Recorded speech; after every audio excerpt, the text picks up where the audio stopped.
It's on. Thank you so much for joining us for this month's town hall.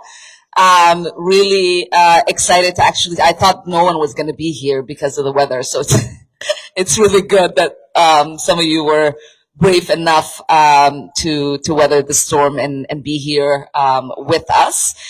As many of you know, we believe in co-governance, so I would like to invite my colleagues at local and state level to join and make sure that they are providing updates on what is happening on a local and state level.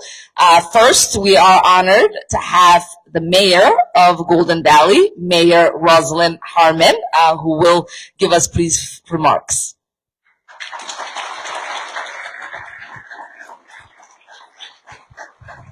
Thank you so much, Representative Omar.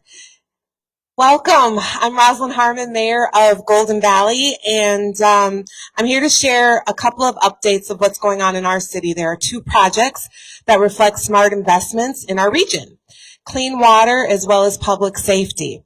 So first, I'd like to talk about the Sohaki Water Quality Project. Sohaki Park is a treasured community space jointly operated with the Three Rivers Park District and the city of Robbinsdale. It's also a part of a much larger watershed system. The park's shallow wetlands receive stormwater runoff and drain into Ahawak Badan, which you all know as Bassett Creek, which ultimately flows into the Mississippi River. Like many urban wetlands, these ponds have elevated nutrient levels, which contribute to downstream water quality challenge. And this project is about stewardship. The Sohaki Water Quality Improvement Project will assess wetland health and condition, reduce pollutants, restore long-term ecological function, and enhance recreation and enhancement education opportunities. This is a true partnership effort led by Three Rivers in coordination with Golden Valley, the City of Robbinsdale, and the Ahawak Badan or Bassett Creek Watershed Management Commission. The funding includes a $1.6 million in federal community project funding, as well as $600,000 from the Watershed Commission, and additional local support once final design is complete. So that is Sohaki.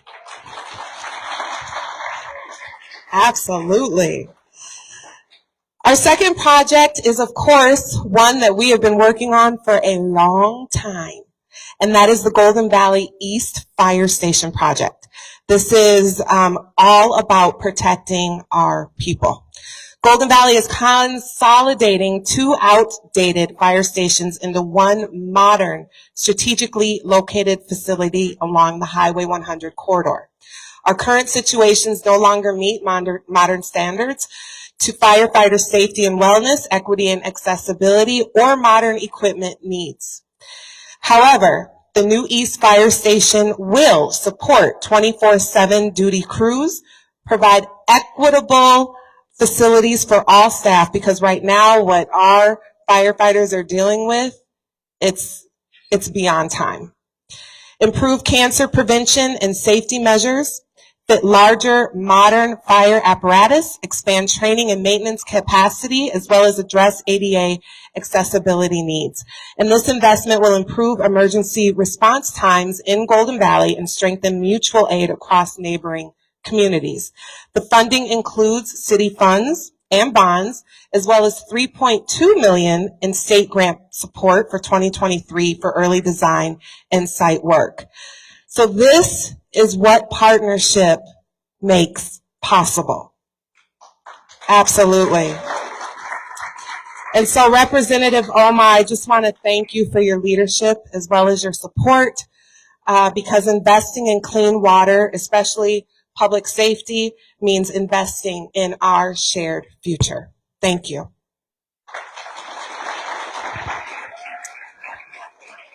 Thank you, Mayor Harmon. It is an honor to always be able to deliver those federal dollars for our local municipalities and make sure that everybody is thriving in the fifth. Next, I would like to invite my friend, my former colleague, and a mentor of mine, Representative Mike Fiber.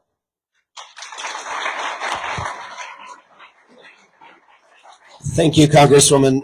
So I'm Mike Freiberg. I'm the state representative for District 43B, which you are currently in. It includes all of Golden Valley and Robbinsdale, parts of Crystal and Plymouth.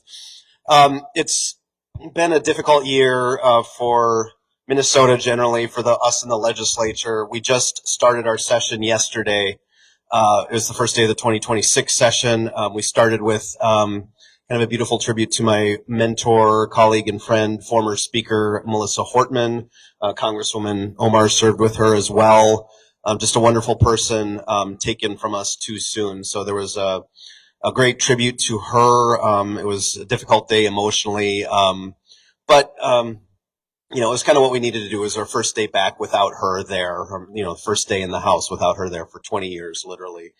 So just a huge loss for Minnesota there. But we are, we're getting to work. I'm co-chairing the elections committee again.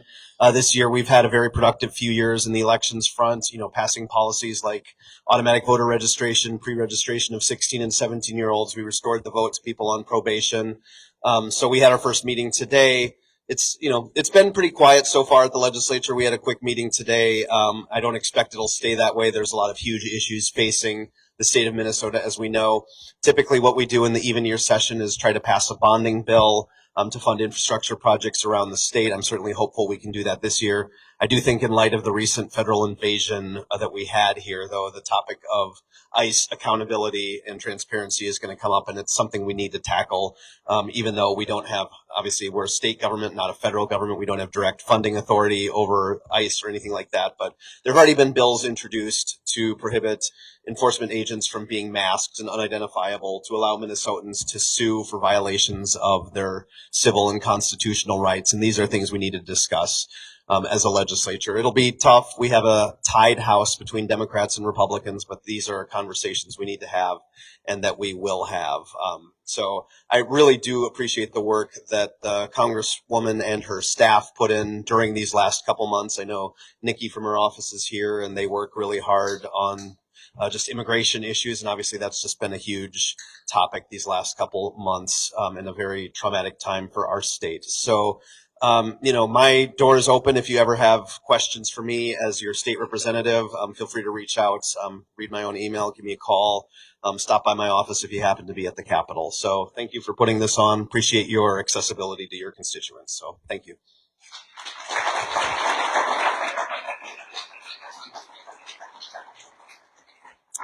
Thank you so much, Representative Freiberg. And again, thank you to the mayor for welcoming us to Golden Valley and for joining us tonight.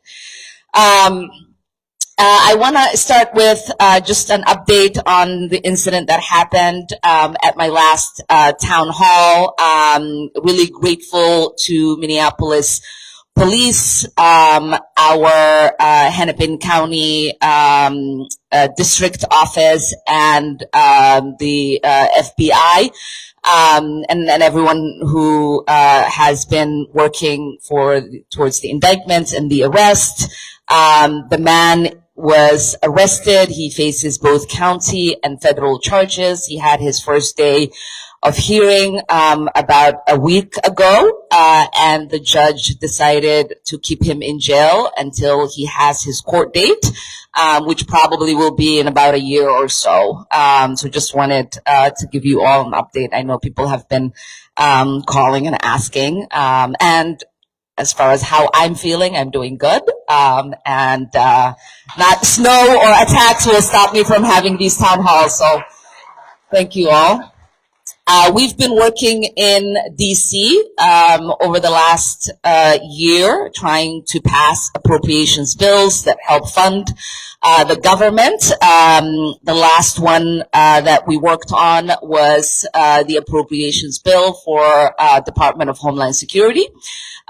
which mainly funds ICE, FEMA, and TSA. We voted against the legislation to give the department the resources it needed because we believed it was really important to put demands to hold that department accountable and make it more transparent and bring justice to the people that have been killed and harmed by the department. Right now is in the Senate, so if you have strong feelings about it, please reach out to our senators and ask them to hold strong. Currently, because the funding has lapsed, it is technically shut down. The Department of Homeland Security is technically shut down. They will have to use the reserve funding that they have in order to function in the meantime before that bill gets voted and negotiated, hopefully with real accountability intact. There's been a lot of debate about elections. We know that there's a lot of people who are scared on whether elections will happen in the midterms. We know that our Republican counterparts and the president himself have made a lot of comments about our elections not being secure. They're needing to be, there being people who are not citizens in the United States voting. And in an attempt to address that, they introduced the SAFE Act. And we recently voted it was recently voted in the House. It is currently in the Senate. I myself voted against that bill, because we believe it is an attack on our democracy and the electoral process. We know that it is going to disenfranchise millions of Americans, especially women. Americans who've changed their names, including estimated 69 million married women across the United States who will be unable to use their birth certificates alone to prove that they are citizens, but will require to submit additional paperwork in order to be able to vote. The bill also required all states to hand over their voter rolls to Kristi Noem's DHS. Absolutely not. Republicans know that they can't win this upcoming election in a fair way, and they're trying very hard to limit the people's access to the polls. We did have a rare bipartisan win recently in the House. Last week, we voted on a resolution blocking the national emergency Trump declared in order to raise tariffs on Canada. 6 Republicans joined Democrats in supporting the resolution. Speaker Johnson tried to prevent it from happening. He buried a language in basic procedural vote that would have stopped us from moving forward on the resolution. But we know the tide is turning. The American people understand that the Trump administration's trade policies are a disaster for the American people.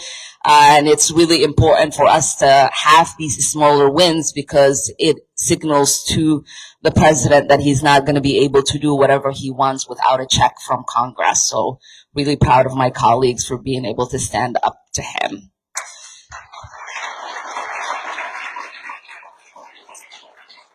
Lastly, before we go to questions, I want to remind all of you that our office serves as your liaison to the federal government.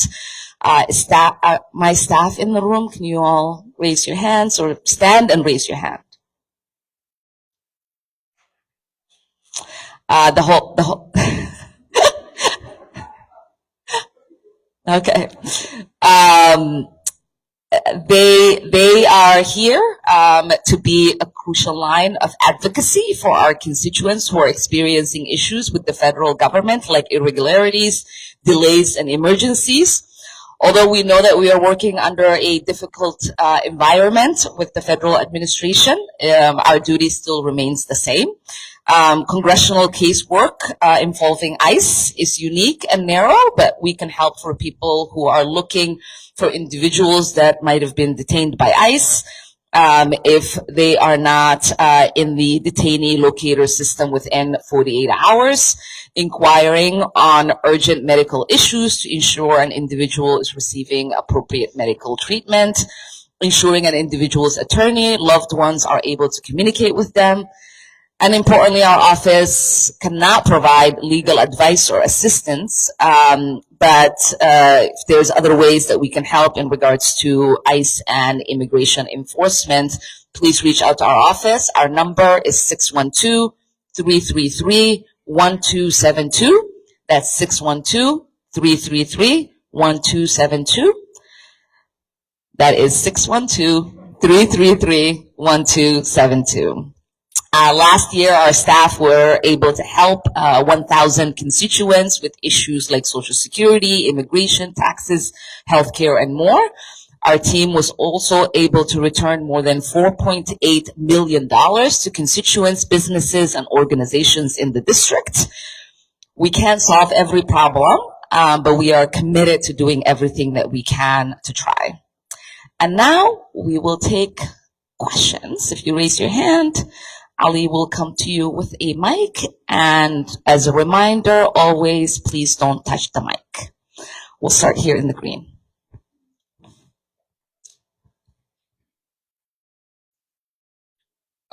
Thank you, Congresswoman. My name is Nate Lasson, and I live in Robbinsdale. As the DHS shutdown continues, many of us in the base feel that Minority Leader Jeffries' approach lacks the fierce urgency required to meet this administration's aggression.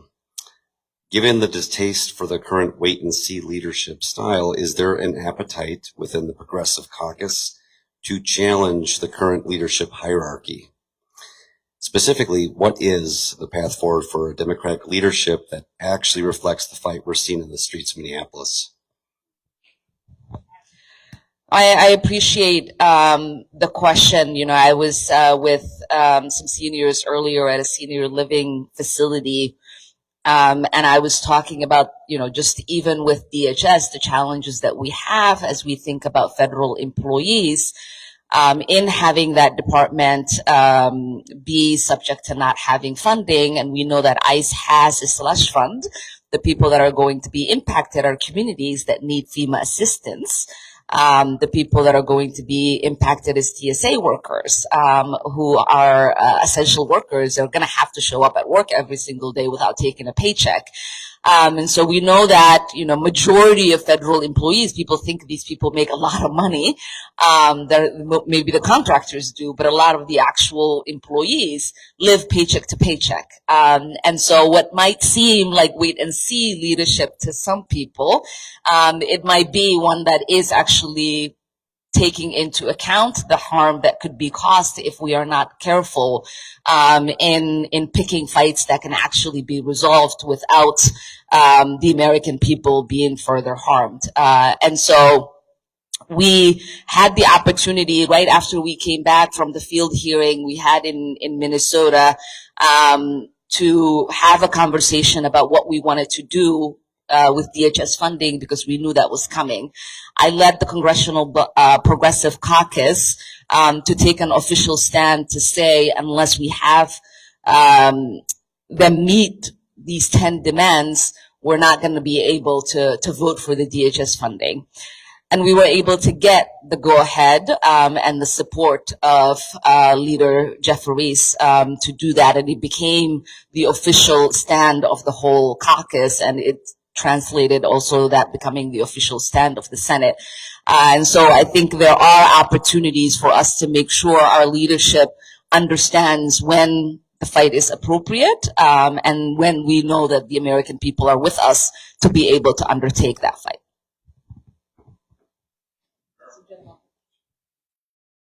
Yeah, just a compliment and a request. Okay, there's a mic. Don't touch the mic. You bring me much joy. Aww. And you make me proud to be a Minnesotan and a member of this community. Thank you. Thank you. You all make me proud to be Minnesotan, so thank you. And my request is that you have the whole Democratic electorate to boycott this State of the Union. I don't think any Democrat should show up and be, assaulted by all the lies and all the BS that's going to come out. And you would take away the narrative of Don, because the news will be focused on no Democrats there for his BS. So if you can stand in unison and show people that you've had enough as a Democratic Party, I think the statement would resonate a great deal. But if half of you show up and half of you don't, I don't see a statement being made. I think everybody should boycott it, because it's all going to be, oh, I'm the greatest, I'm the best, I've done all this, and I'm the everything that God has given us. The USA, we're so hot, we're so hot, we're so hot. It's time to just take the narrative away and give it to the Democrats by saying, fuck you, Don. It's also true that the people who are not hot are the ones who will tell you they're hot, so that says something. If you know you're hot, you don't tell people you're hot. It is something that it's always debated in our caucus. There are people like myself who believe it is our house, and we shouldn't be forced to not go to our house and conduct the business we are elected to conduct because this delusional man is coming to tell his lies. And I also think it is an opportunity to highlight the damage that he's caused, not just to Americans, but to America in general, by inviting guests who have suffered under his administration. So I'm taking 3 American citizens who've been physically assaulted and jailed and detained by ICE as my guests. We're going to be doing work around the day to try to make sure people understand just what the severity of what happened to Minnesotans looks like. Because what I hear from my colleagues, even the ones that came here, they're like, I didn't think it was this bad. So I do think it is important, and that's what the Minnesota Dem delegation is doing. We're all attending and we're all taking guests that have been harmed by ICE. But I do understand your sentiment. The other piece that people don't know is that, which I found out my first year because I was lobbying for all of us to walk out, to not go, to do something, is that they have people lined up to fill the seats. And so it is not going to be a visual that the American people get to see, because whoever is leading the Congress, the speaker, prepares for that, and every seat would be filled. Yeah, but everybody will know there was not one Democrat in participation, because the people that are going to be brought there, it's going to fall on deaf ears to the whole Republican Party. I mean, I think we are reclaiming the narrative. pay people to go sit in the seats, just like we're paid protesters, I mean, you got to take that would take the narrative away from the Republicans and Donnie, the dear leader. That's just my personal opinion, and it's time to make a stand against this regime. Yeah. Ali, the green one. Thank you. Thank you. Ali, انت.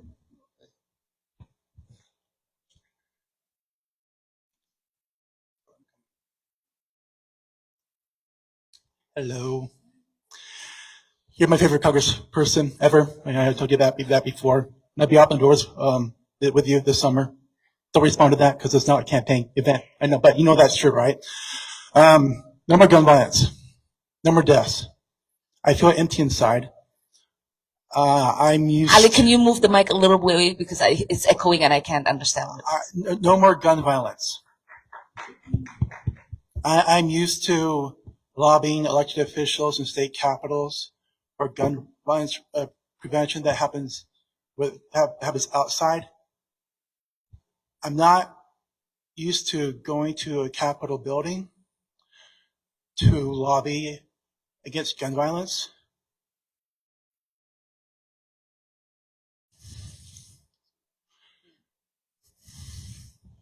I mean, thank you so much. And it is an important issue. Mike and I actually were reminiscing that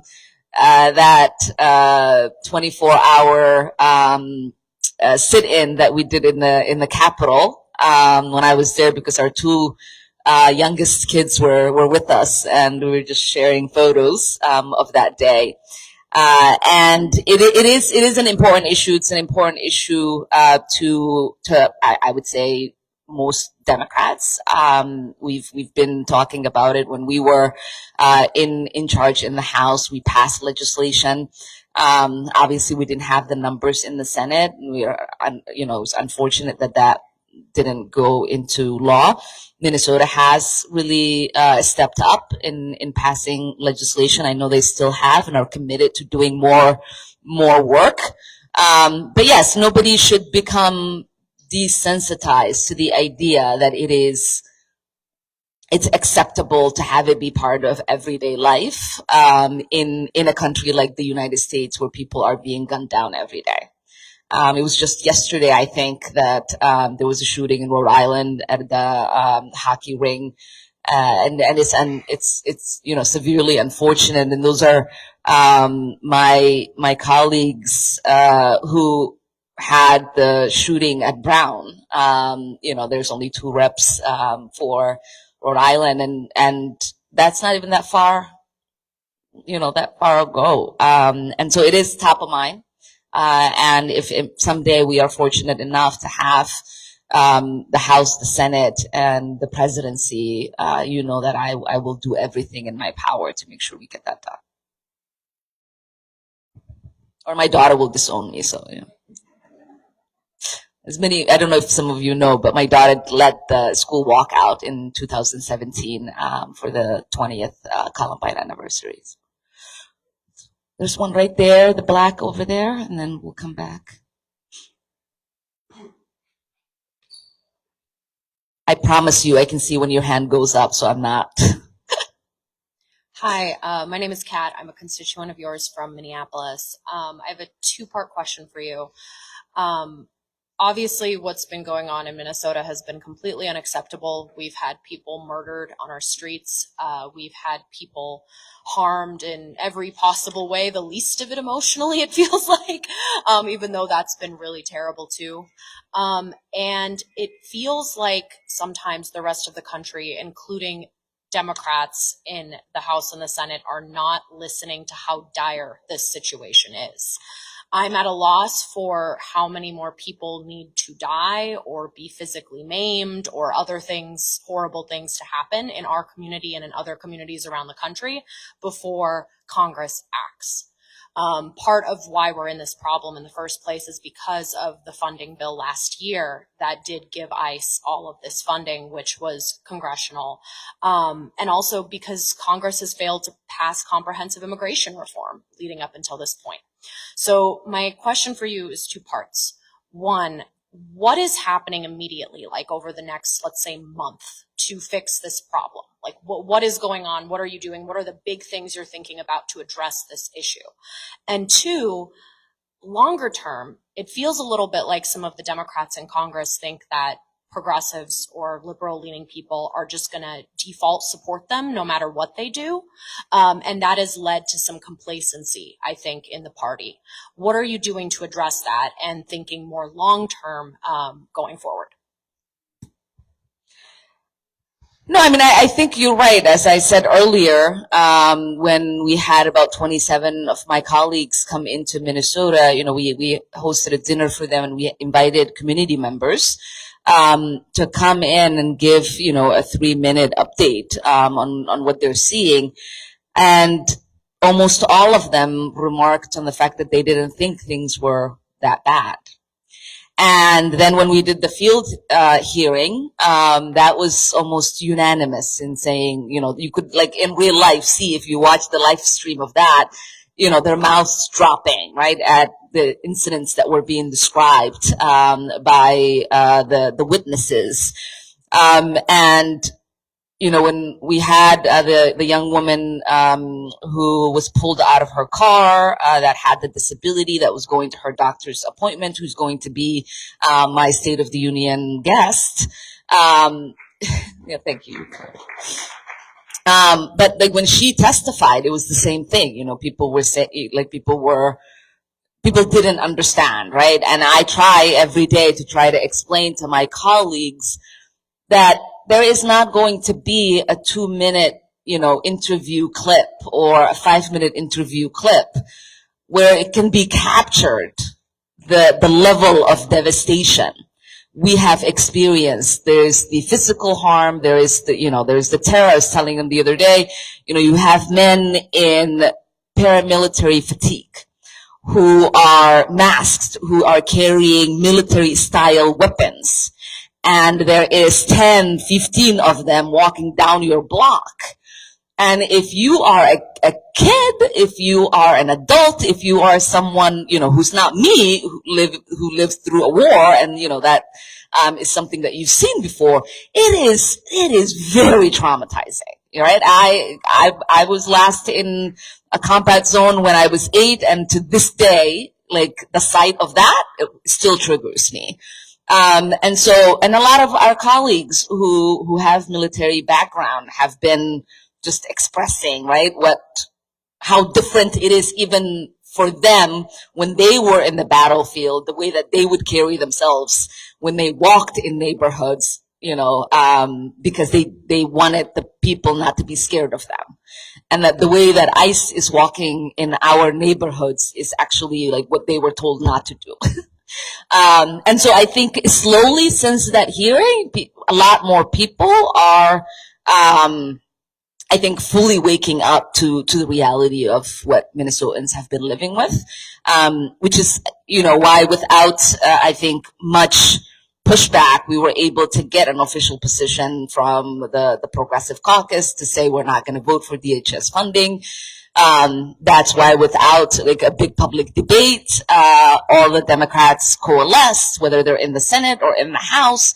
And so I do think that a lot of that work has been done because those of us who represent Minnesota have been having these conversations in our caucus rooms, at Crescendo, at every opportunity that we get with our colleagues, trying to impress on them. So in the short term, we have the 10 demands. One, we want ICE out of our city. Our state. We want the masks to come off. We want the military grade weapons to go away. We want a clear identification of which agency they are with. We want the plates to stop switching in the cars. We want the terror to end. And so that's in the immediate what we are fighting for, to try to just at least get some accountability. We're also fighting to make sure that there is independent investigation to the assassination of two of our neighbors, right? We also want an investigation to the shooting of the Venezuelan man in North Minneapolis, where the agents were clearly found to have lied, that he was a threat to them. And so those are some of the things that we're doing. Obviously, I was asked earlier, I do believe Democrats understand that there is a moment to be met. And if they do not, they are not winning re-election. I don't think that that's a secret, to a lot of my colleagues. Almost every, person who hasn't been vocal has a primary challenger. A lot of the people who have been there, way too long and have lost touch, with their constituents have primary challengers. So people are feeling the heat, and it is important for us to keep that heat on.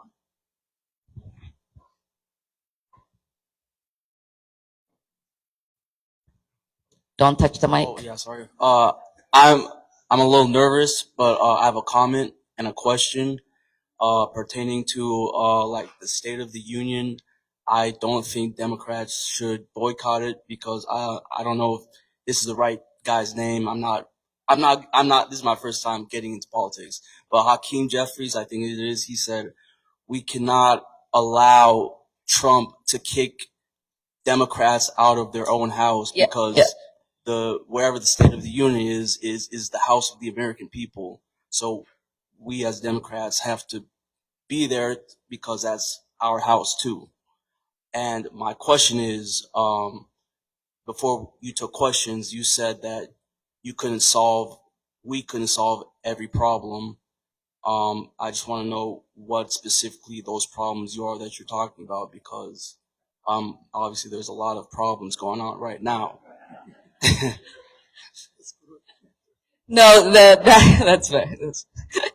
I know. I was saying for casework, if you have, sometimes people have problems with the IRS for their tax return. There are cases that are solvable, and there's some that are not. Sometimes we have veterans that are not getting their benefits. There are some cases that we can solve for them, some that we are not. There are sometimes people who have problem with the Social Security office. Some cases we can, sometimes some of those cases are not solvable. So that's what I meant in regards to casework and being your liaison to be able to access those federal agencies. We'll do there, Ali. Right. Thank you. First of all, Congresswoman Omar, thank you for being here. It's an honor to see you in person and listen to you. Awesome. I like the comment about perception of, let's say, complacency a little bit among Congress, the Senate, Democrats, when so much is going on, so many problems everywhere. It seems like a lot of what we've been talking about are distractions.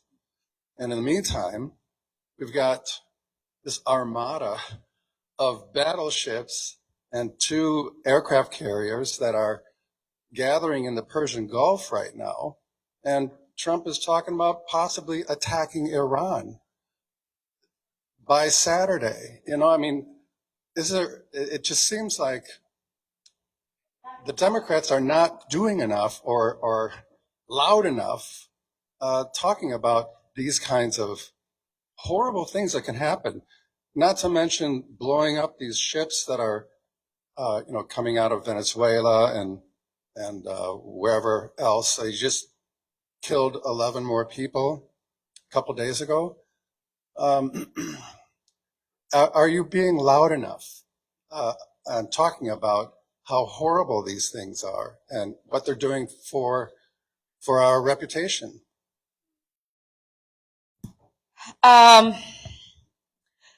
I would say that the right has more of a megaphone than we do on the left. And so I think maybe that is why there isn't a breakthrough. And obviously our president says all kinds of crazy stuff, and that dominates the news cycle. But we've attempted to pass legislation to hold him accountable for Venezuela, to make sure that he doesn't go war with them, with Cuba, with Greenland. We have resolutions on Iran, war powers resolutions on Iran. So these are, issues that we are screaming about in a way. And, I'm reminded when I have these town halls that people are not getting them, in the way that we had hoped. And I think that might be just a communications breakthrough when it comes to just how much of a more well organized. I can sneeze and there'll be 50, 100 articles that are written by all of these, MAGA pundits to characterize what kind of sneezing it was. And like Democrats can pass legislation to stop the tariffs on Canada, and it barely breaks through on anything. So that's the significance in in the gap is something that we've all been talking about, and how to close that. And one way that you all can help is to utilize our social media platforms and help amplify what we are trying to communicate there, so that more people are able to see and have eyeballs on it.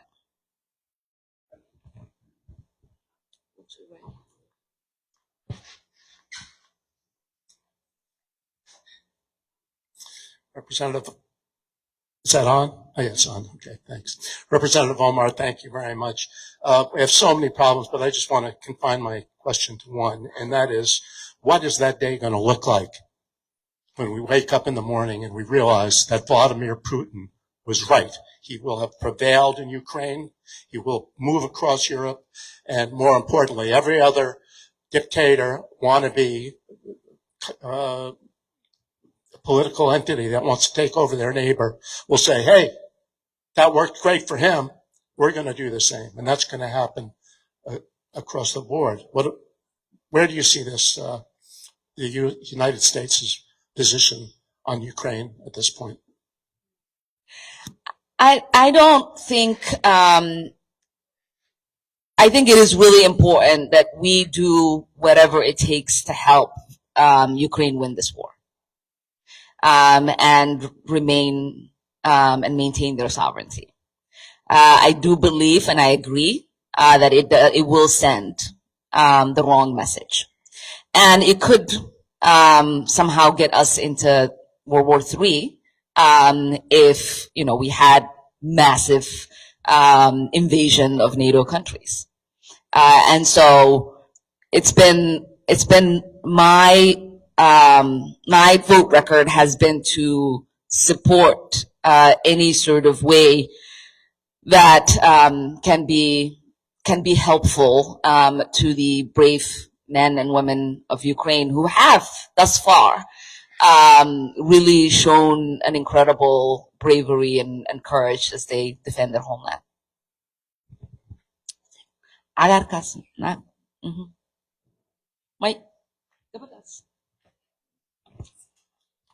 Hi, thank you. So just as I've been listening to everybody's questions, I'm sort of overwhelmed as a constituent, as a layperson, with like the number of battlefields that exist right now. We're talking about the SAVE Act, ICE, obviously the major concern here, Venezuela, Iran, Greenland, the Epstein files, and the corresponding concerns with the DOJ. As a layperson, it feels less like death by 1,000 cuts and more just like 1,000 sort of fatal blows. And so I'm curious about how you're seeing both yourself and other congressional Democrats in leadership focusing and prioritizing these issues, and also what do you think or anticipate might fall between the cracks? That's a really good question. So when Trump won, before he was sworn in, we formed a task force of litigation and response. There are about 120, I think, of them members that are on there. Many others also participate and help out. And that was formed in anticipation of Project 2025 being implemented. And so our view on this is that everything he's trying to preventing him breaking anything is a priority. And so there isn't really anything that we think will fall through the cracks. We are responding to everything and anything. And we are making sure that the coalition of civil rights and civil liberty organizations and lawyers that we cultivated, that network has the support that they need from ourselves and our offices. And we have a hand in almost every litigation to try to stop every single executive order that he's introduced. We have a hand in the litigation of the unlawful ways in which his cabinet is carrying out policy in an illegal way. You see us coordinating efforts to visit detention centers. We are doing court watches so that people are not picked up as they are doing the right thing of adjusting their statuses and showing up for their interviews. So there's a group that helps coordinate that, make sure people are available, members are available, because we notice that people are less likely to get picked up when we are present in court. We have, especially in places where there's high activity, like New York and New York and LA. We have a coordinated effort with the 22 Democratic AGs and the lawsuits that they are bringing. They regularly come in, especially our AG, Keith Ellison. They come in, give us updates on regular basis, a few times a month. And so that effort of trying to make sure that we're not stepping all over ourselves, but that we are strategic in understanding that we all have different expertise, we all have different needs in our districts or our neighboring districts, and that we all represent constituencies that are vulnerable in different ways. I've never seen the Democratic Caucus work with each other in the way that I'm seeing, and it is actually that if we carry this unity, I know we'll have new people, but if we carry this sort of collaborative unity that we have, I think we have an incredible chance to govern in a way that will make the American people proud once they put us back in charge.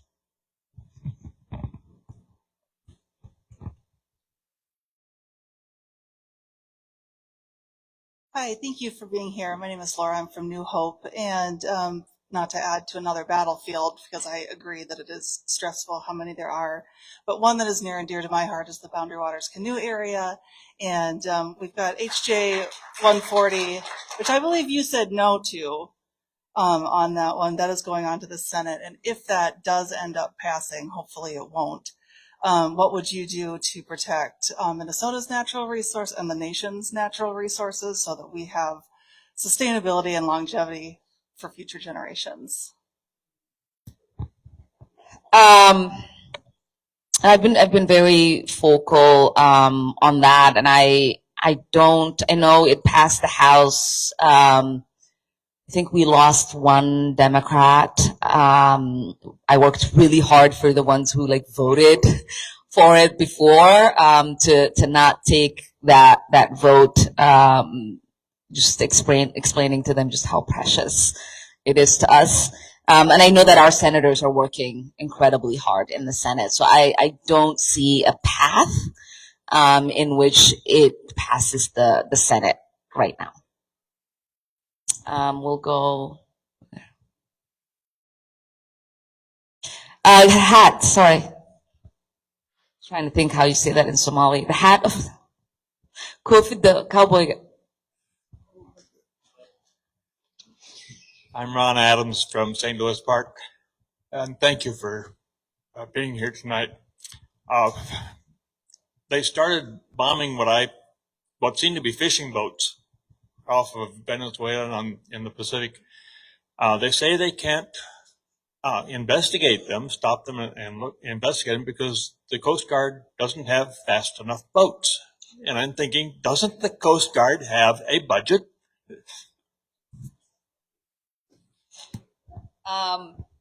They normally do, and that is, I don't think that excuse holds up in court. And there will be an investigation once we have a shift on who's in charge. And I remind my colleagues every single day, you can close your eyes to the unconstitutional ways this president is behaving, but you are risking the freedoms of the people who sign up to take orders from this man by not saying these things should not happen. And I know that the day of accountability would come, and there will be proper investigations. But to go back to the money, Coast Guard is funded under DHS. So at the moment, they don't have money because it's part of the government that shut down.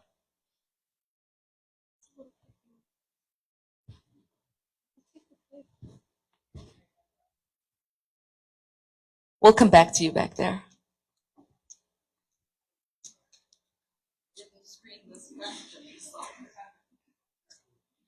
Hi, my name's Avery O'Leary, and I just have a question about how we're gonna get ICE out of America, because it's getting too far. I'm just saying how you guys are going to end it.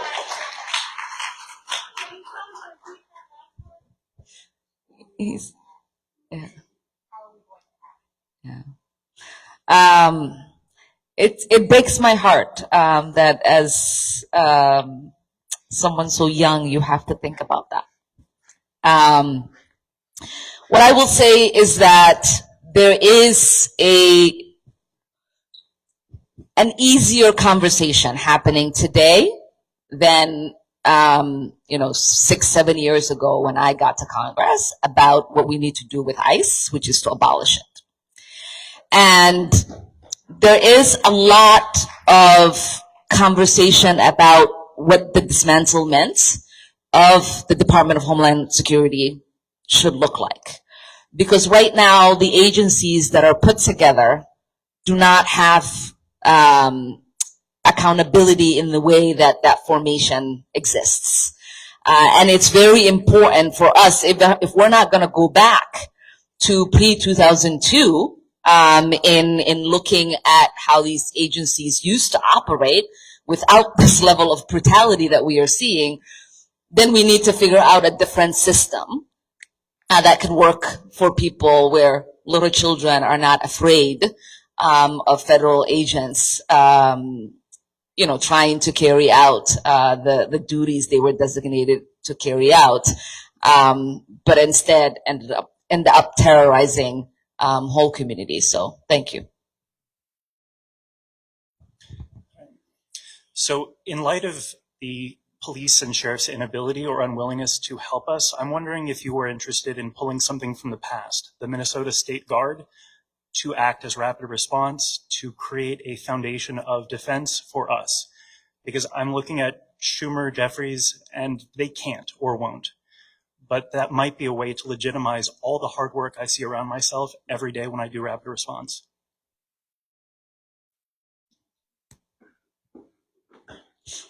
We'll check in with the Minnesota legislators on this. Yeah, the National Guard is a state agency, so it.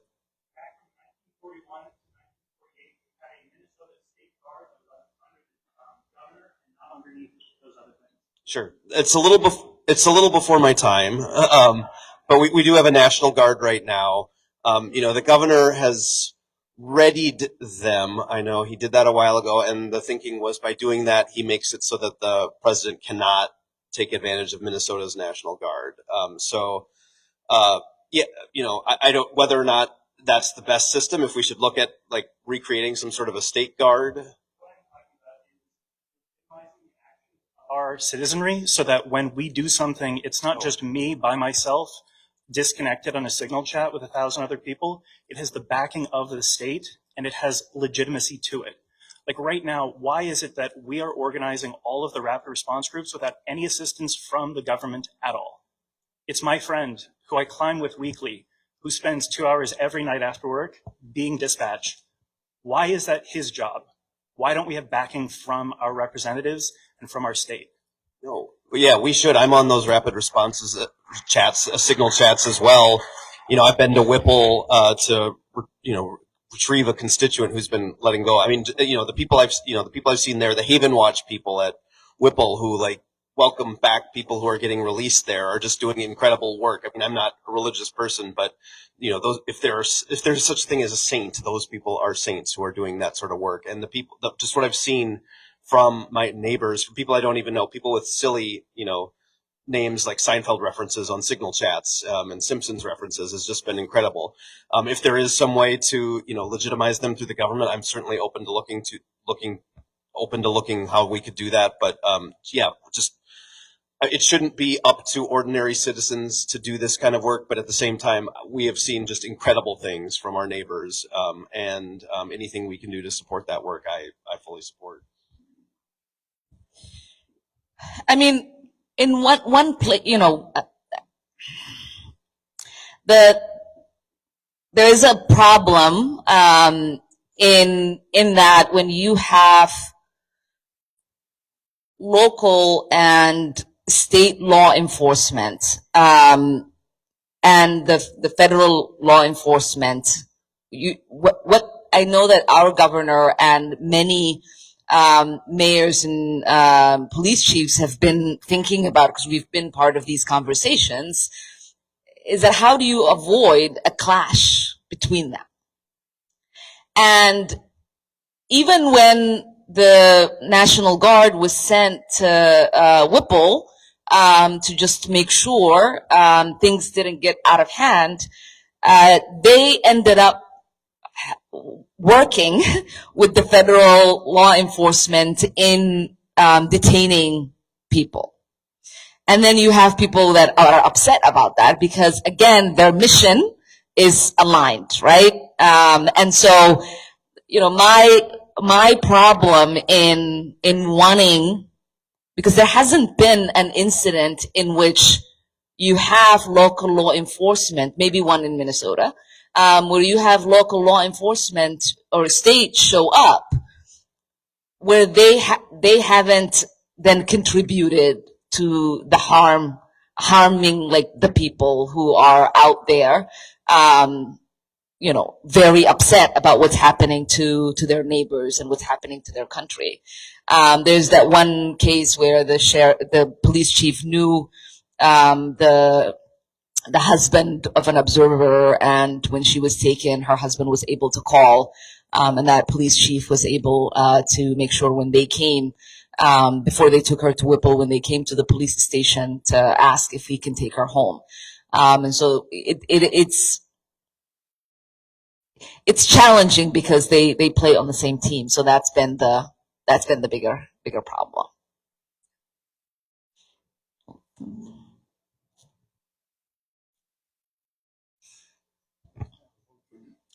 Oh yeah, that's right. Don't touch the mic. Just Don't touch the mic. Hi, I have this two-part question, but I'm gonna start off real quickly on this.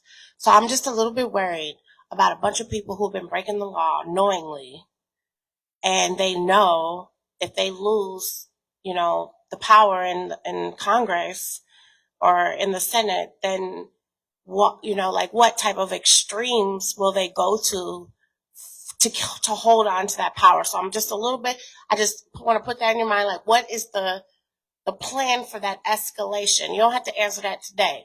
But my other question is clearly somebody who wrote the Constitution forgot about the consequences for the president that breaks the law.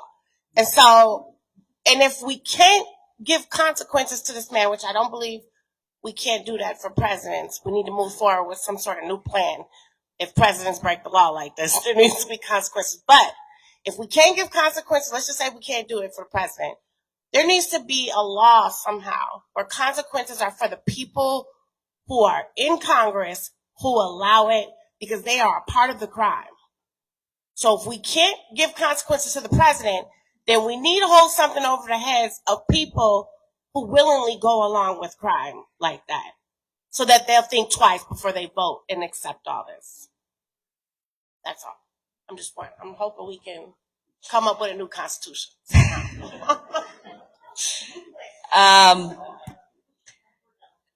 Yeah, I mean, I always say our founding fathers could not have fathomed, right, or didn't account for a lawless man like Trump being president of the United States and having no regard for the Constitution and the rule of law in this country, with taking his oath as a suggestion, which I think he does.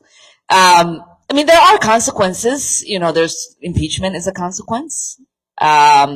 but then we will end up with JD fans. So I don't know about how I feel about that. He is a 34 time convicted felon. And so I don't think that he is without consequence. It's just the power balance at the moment that makes it that he is avoiding those consequences. But I do believe that, might take a long time for people to achieve justice, but justice will come. And so, we'll see. We'll see. We'll take one more. Right there.